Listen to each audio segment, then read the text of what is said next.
Yo, what is going on, guys? Polak here. Welcome to a tutorial video for you today, and I haven't done a tutorial video for so long, basically because I've been really growing through my channel ever since I made my last tutorial video, which was how to fix your unsupported media type clips, and that was like 4 or 5 months ago, and I really got a lot of good feedback from that tutorial video, and I just love making tutorial videos because I love to help out the community, specifically the YouTube community, with anything going on with computers or just programs, any informative tips that I could give you.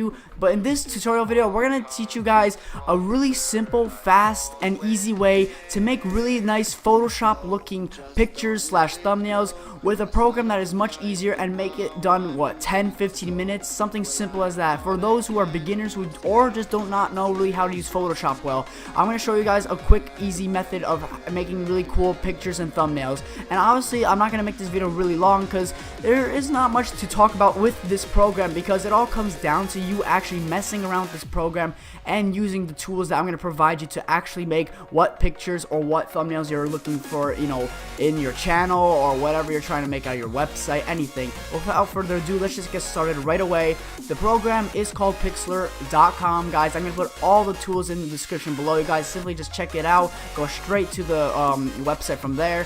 But this is almost like the simple version of Photoshop. Like, it's so much easier. Like, I get my thumbnails, like you guys can see on my channel, some of my thumbnails, it took me maybe 10 minutes or maybe even less to make some of these thumbnails, and all I did is use this program. It all comes down to putting a bunch of images together into one full picture, and it makes everything look really nice. Like you guys can see, a message to spamming YouTubers looks really nice, looks so professional. Like I probably took like an hour on it, but guess what, it took me 10-15 minutes.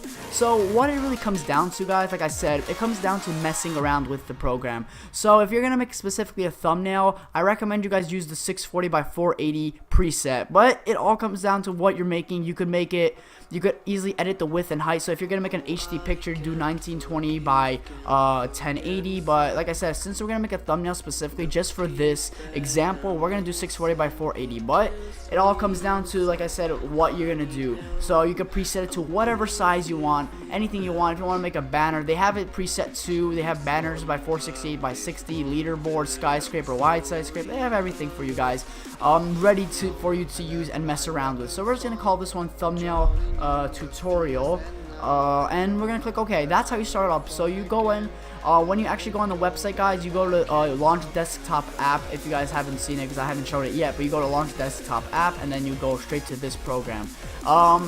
So like I said, it comes down to messing around with the program. So you really just put a bunch of images together. I'm going to quickly show you one example, and we're going to somewhat replicate it, and I'm not going to make it too long. I'm going to try to make this as fast and easy for you guys to not waste your time. But you guys can see, this is my Twitch banner. When obviously when I'm offline, it says be right back. My YouTube is there, my Twitter is there. Also follow me on Twitter if you really want to, that'll be awesome. But yeah, it looks really nice and professional. Looks like it took me a lot of time to make, like if I was doing it on Photoshop, but I used Pixlr instead. So we're going to try to replicate this, make it a little bit similar, but not obviously exactly the same, because for the sake of time. So all it really comes down to is putting images together. So the background of this Twitch, it is an advanced word for wallpaper. So if you want to make a wallpaper like that, you should always just go on Google. Simple as that. Go on Google, look at a bunch of images, whatever images you want to put in, just put it into this exact picture that you're trying to make. So we're gonna just put Call of Duty Advanced Warfare in, and you go to Google Images or wherever you're getting images from. I would definitely recommend an HD picture because it just makes everything look more sharp and crisp. So let's just use this one right here. Alright, that is not sharp and crisp. This is an example of not a good picture to use because it looks really blurry. Let's choose from the top. Alright, we're gonna use, oh, that's too big. It looks nice, but it takes a lot of rendering time to get into the program. Alright, I think this one, there we go, that looks good enough. 1920 by 1080, I recommend you guys use a size like that, at least for the wallpaper. What you need to do now, right click, copy image URL. You could copy or save the image, but you're just gonna save, or you're gonna waste more time doing that. So I recommend you guys just do copy image URL. So while you copy the image URL, you simply just go back to the Pixlr program, go to the top, it says layer. So there, like I said, you can mess around with anything in this program, but for the sake of the tutorial, we're gonna go to layer, open image URL as layer. We go to the URL, all you do, like I said, we copy the image URL, you paste it in, okay, let it load in, and there you go. It's in the entire picture. So what you do now, guys, you just saw I went to edit. So obviously it's too big. We have to make it smaller. All you do is go to edit, free transform, or just use Control T, and you use the boxes around. Simple as that. You could make it smaller, bigger, whatever you're trying to do, but obviously we're gonna make it smaller here and just let it fit in the page itself. So we got that done. There we go. And there's so much you could do with the images. Like I said, it comes down to messing around with it. You could also go back to edit and do free distort, and what it does is it distorts the picture. You could do it like that. You know, you can make it look really nice in 3D if you wish. See, there's a lot you could do with it. But for this case, we're gonna make it just how it is, to just keep it the way it is for a wallpaper. What I also recommend, if you are thinking of putting images and making the opacity lower, all you need to do is go to the right hand side of the screen. There's the bottom left corner right here. It says toggle layer settings. Click that. There you go. You have a little bit here. You have opacity. All you do, put it down and up, however you want it to be. And that's simple as that. There's opacity. But also mode is a nice way of actually putting some effects into your wallpaper. So you could just choose anything they have right here. You could do like darken it. So it doesn't really make a difference depending on, or erase almost takes it completely. Alpha, some of them don't really work well. Like hard light works fairly well, but like I said, it comes back to putting a bunch of images together, and we could just put whatever we want. But for this, we're gonna keep it normal. So you guys see the nice red background with it. We're gonna do that quickly, and we're gonna implement that. Like I said, it comes to just putting images together. So what we could just do, just type in like red on Google Images.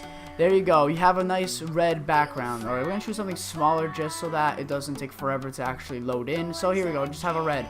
Same thing. Copy image URL. Go back in and oops, excuse me. You could do open image as layer. It'll take you to your pictures or wherever you are at your files, and you could actually pull out pictures from your computer though if you wish. But like I said, you could use Google Images to make it so much easier. So you copy it in back like that. Easy. Now obviously it is obviously covering the entire page. So what you have to do is click this again, take it out. Obviously all you need to do is click on the layer, drag it down, put it to the bottom so it's sent to the back. But obviously we're gonna make it the glare, so we're gonna actually send it back to the top instead. What you do, you put the opacity down. So back into this tool, put the opacity down, and we have a little bit of a glare, right? Really nice looking glare. We're gonna keep it like that. And you could always mess with the mode, and if you mess with the mode, it just makes the pictures look better. So we go back to hard light. It just makes it more crisp depending on what you're doing. It always comes down to the pictures. You can always mess around with these as much as you want. Other than that, let's just keep it as that. We'll keep it as multiply. It looks pretty appealing to me. You can see the red glare, really nice. Alright, now we're going to quickly show how you get some text like that. Really nice looking text just like that. You guys can see up on the top of my desktop, we're going to use cool text. And cool text is probably my favorite method of using text that looks really nice and appealing to use on pictures or thumbnails. So cool text is the way to go, and you have so many choices to use. What I recommend for nice really nice looking fonts that are you're able to read it like this, I recommend using the skate logo, and I'm going to tell you guys what you could do with the skate logo. So it looks really overrated because you could probably see those this one in many types of thumbnails that people make, because they honestly didn't put too much time on it, but still, like, you could always edit this. So we're gonna, for the sake of the video, we're just gonna call it thumbnail.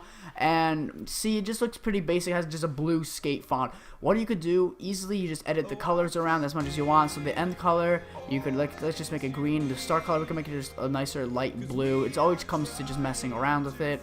And definitely we could change the font. All you do, change the font, go here. You have a wide selection of things to choose from. You have all like similar fonts, and you have random fonts. So you could choose like a nice simple like sans serif type of font, which it looks too basic in my opinion. But if you want to think for something crazy, you just choose something like this one. And yeah, that I won't recommend because you can't really read that. You have to choose something that is really nice looking, but you're able to actually read it. So let's choose Matiz. Yeah, there you go. That looks pretty nice in my opinion, and you're able to read it, so it looks really cool. You could always mess around with the outline color. Let's make it yellow, just to show you guys how to make it work. Alright, that kind of looks kind of bad. We're going to make it a little bit darker, just so we can make it black. Alright, leave it as that for now. And you can always mess with the shadow. I always recommend you guys use it in heavy blur because it has more, depth into the actual image and the text itself. But once you're done messing around with your text, all you need to do, click create logo, go to the top, do the same thing with the images. Copy the URL, come back to Pixlr, go to like layer, open image URL, and from there you put it in. There you go. And then you could easily use edit, free transform, mess around with it, make it larger, smaller. You could make it upside down, reverse, however you really intend to make it. And you put it like that. You can just do whatever you want. It all comes down to your preferences and what you want to put in, because you can't really always take my advice completely, because anybody has their special way of actually making pictures, and it all comes down to with messing around with the programs. That's how Photoshop even works, but Photoshop is just more complicated.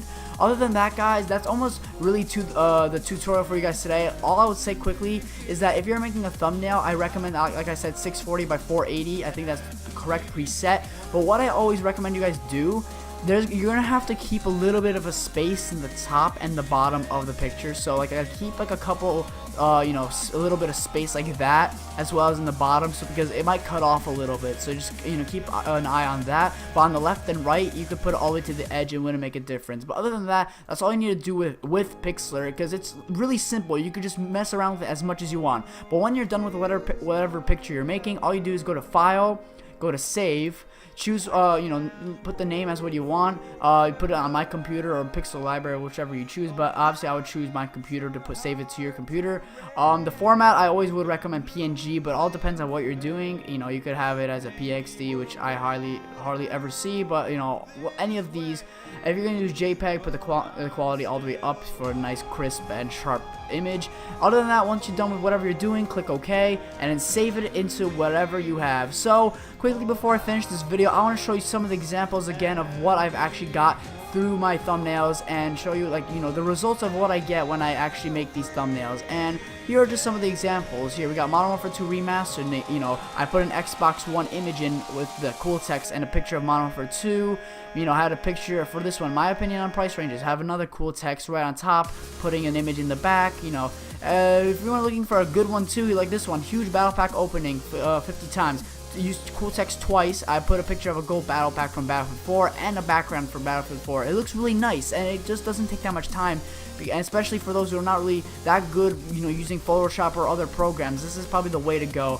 But other than that, guys, that is going to be the tutorial for today. If I helped you enough, guys, please hit the like button below. Subscribe if you're new. And if you have any questions involving Pics or any of the programs that I mentioned, guys, definitely comment down below any questions you have. I'll definitely interact in the comments section below. But other than that, that is going to be the video for today. And I'll see you guys later.